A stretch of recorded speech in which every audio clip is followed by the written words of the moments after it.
బీసీలకు జరుగుతున్నటువంటి అన్యాయం పైన ఎత్తి చూపిస్తున్నటువంటి అన్న తీన్మానం మల్లన్న, మా అన్న సుధాకర్ అన్న ప్రజా ఉద్యమాలలో ఉండి ప్రజా గొంతుకై ఎప్పుడు కూడా ఇందాకనే కలిసి అంటుండన్న, ఏందిరా మన బతుకు జీవిత కాలం ఎప్పుడు పోరాటమేనా అని. కానీ ఆ పోరాటంలో ఉన్న ఆనందమే మనకు ప్రజా జీవితంలో ఉంటేనే కదన్న ఆనందం అని చెప్పేసి అన్నతో అంటున్నా. మా సుధాకర్ అన్న, అదేవిధంగా జానయ్య, మా అన్న నేను జెడ్పీ చైర్మన్గా ఉన్నప్పుడు అన్న పాపం వాళ్ళు పడేటువంటి పాటలు అన్నీ ఇన్ని కాదు, ఒక 7-8 మంది సూర్యారావు అన్న, అక్క బీసీలం అందరం ఒకటి కావాలి, బీసీలకు అన్యాయం జరుగుతుంది, బీసీ కులాలలో ఇంకా చాలామంది సర్పంచ్ అంటే, ఎంపీటీసీ అంటే, జెడ్పీటీసీ అంటే, అంతెందుకంటే ఎమ్మెల్యే అంటే కూడా అవగాహన లేనటువంటి, అసెంబ్లీ గురించి కూడా తెలియని కులాలు ఇంకా చాలా ఉన్నాయక్క. వాళ్ళందరినీ కూడా ఏకం చేయాలి. ఒకసారి ఇక అన్న వచ్చి మాతోటి ఒకసారి మేము మీటింగ్ పెట్టుకుంటాం, మిరుసతనము ఇంతమందిని ఇంకా మనము అంటే ఇన్ని కులాలు ఉన్నాయి అనేది కూడా మనకు తెలియనటువంటి ఒక జడిపబడి ఉన్నాం అనేది ఆ రోజు అర్థమైంది. అదేవిధంగా ఈ వేదిక పైన ఉన్నటువంటి మిత్రులందరూ కూడా గలంగా మాట్లాడగలుగుతారు. ఇక్కడ చాలా మంది తమ్ముళ్ళు అన్నలు అందరూ కూడా ఆనాడు తెలంగాణ ఉద్యమంలో ఉండి కొట్లాడి తెలంగాణ తెచ్చుకునే దాంట్లో ముందున్నటువంటి తమ్ముళ్ళే చాలా మంది ఉన్నారు. వారికి ప్రెస్ మిత్రులకి అందరికీ కూడా పేరు పేరున తెలంగాణ ఉద్యమ నమస్కారాలు. నిజంగా తులా ఉమా 12 ఏళ్ల వయసు నుంచి ఒక మార్ముల్ల ప్రాంతంలో పుట్టి పెరిగినటువంటి నేను, ఆనాడు నాకు మా తాతనో మా తండ్రో మా తల్లో మా తాత ముత్తాతలు ఎవరు కూడా రాజకీయవేత్తలు కాదు, రాజకీయ నాయకులు కాదు. కాయ కష్టం కూలినాలి గొర్రెలు కాసుకొని బతికినటువంటి వాళ్ళు మా కుటుంబం.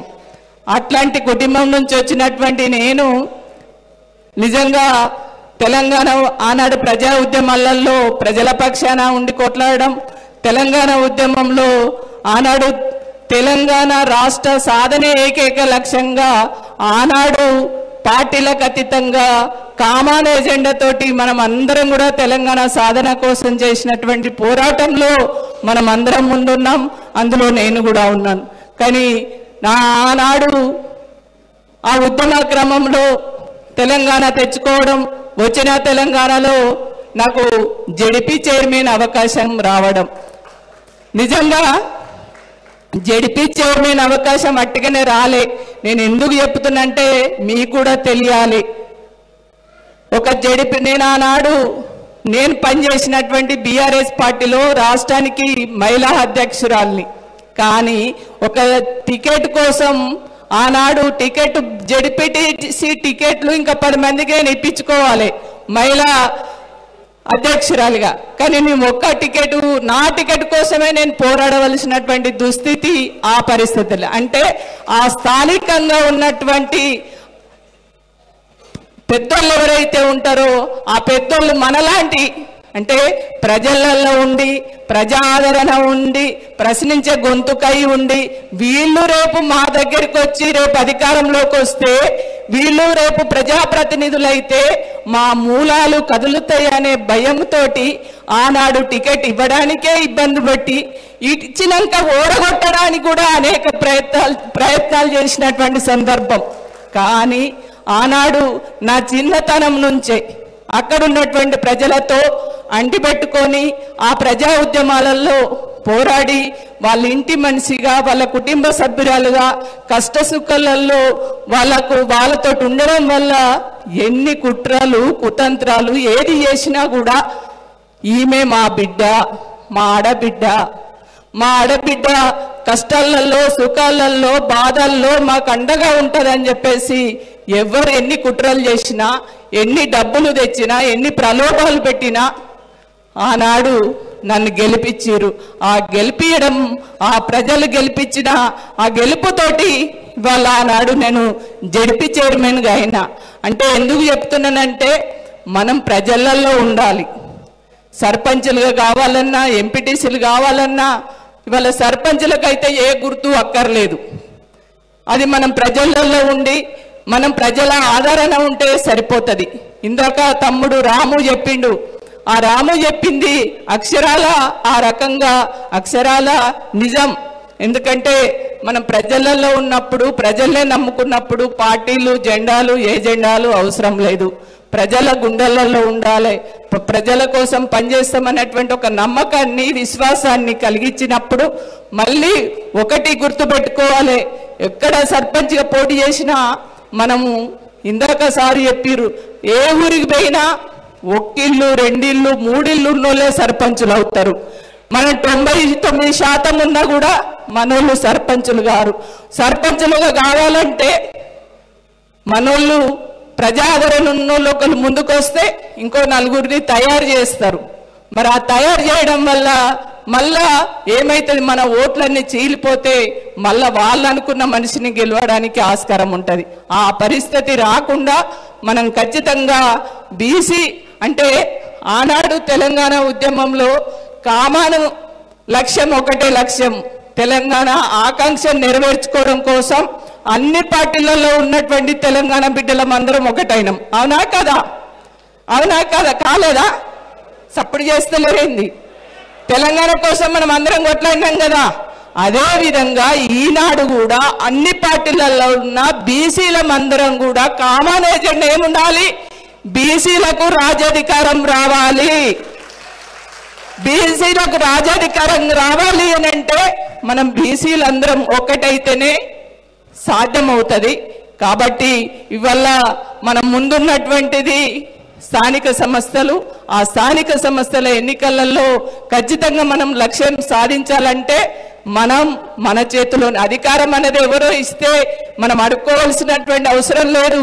ఆ అధికారాన్ని తీసుకున్నటువంటి బలం, ఆ ధైర్యం మనకే ఉండాలి. మన మైండ్ సెట్ అనేది మారాలి. ఇప్పటికీ మనము ఇంకా ఎవరి కిందనో పనిచేసి బానిసల్లాగా బతకవలసిన పని లేదు. మనం బీసీలం అందరం ఒకటి కావాలి. ఆ బీసీలందరం మన ఓటును మనమే వేసుకోవాలి. మనోన్నే సర్పంచ్ చేయాలి, మనోన్నే ఎంపీటీసీని చేయాలి, మనోళ్ళనే జెడ్పీటీసీని, రేపు ఎమ్మెల్యే, ఎంపీ కావాలనే రాజాధికారాన్ని మనమే దక్కించుకోవాలనే సంకల్పం మనలో వచ్చినప్పుడు ఈ భావవ్యాప్తి మనం గ్రామాన అన్ని కులాలలోకి, బీసీ కులాలలోకి తీసుకెళ్ళినప్పుడు ఖచ్చితంగా సాధ్యమవుతుంది. కాబట్టి దానికోసం మనం అందరం ఖచ్చితంగా ఇప్పటికే ఒక చర్చ జరుగుతుంది గ్రామాలలో. ఖచ్చితంగా ఎప్పుడు గాలైనా అధికారంలో ఖచ్చితంగా మనమెందుకు అధికారంలోకి రావద్దు, రాజ్యాధికారాన్ని మనమెందుకు దక్కించుకోవద్దు అనేటువంటి ఒక ఆలోచనతోటి ఇవాళ ఒక చర్చ జరుగుతుంది. మరి ఆ చర్చను మనం అందరం కూడా ఒక తాటి మీదకి తీసుకొచ్చి రేపు రాజ్యాధికారంలోకి రావడానికి మనం అందరం కలిసికట్టుగా కృషి చేస్తే అది సాధ్యమవుతుంది. కాబట్టి ఇవాళ నేను మా మల్లన్నను అడుగుతున్నా, బీసీలకు అన్యాయం జరిగింది. బీసీలు రాజ్యాధికారంలో లేరు, రాజ్యాధికారానికి దూరంగా ఉన్నాం, అన్యాయం జరుగుతుంది. మరి బీసీలలో మహిళల పాత్ర ఏంది? బీసీలలో మహిళా పాత్ర ఏది? మహిళలు ఎక్కడన్నా కనబడుతున్నారు? ఇంకా అక్కడక్కడన్నా వెతుకుంటే మగవాళ్ళన్నా బీసీలలో కొంతమంది ఉన్నారు, కానీ ఆడవాళ్ళు ఎక్కడన్నా బీసీ మహిళలు ఉన్నారా? బీసీ మహిళలు ఎమ్మెల్యేలు ఉన్నారా? ఎంపీలు ఉన్నారా? అక్కడక్కడ ఎస్సీలు, ఎస్టీలు ఉన్నారు. అంటే ఆ రిజర్వేషన్ ఉన్నది కాబట్టి బీసీలలో కూడా బీసీలకు అన్యాయం జరుగుతుంది, బీసీలలో మహిళలకి ఇంకా అన్యాయం జరుగుతుంది. కాబట్టి మీరు మహిళల గురించి కూడా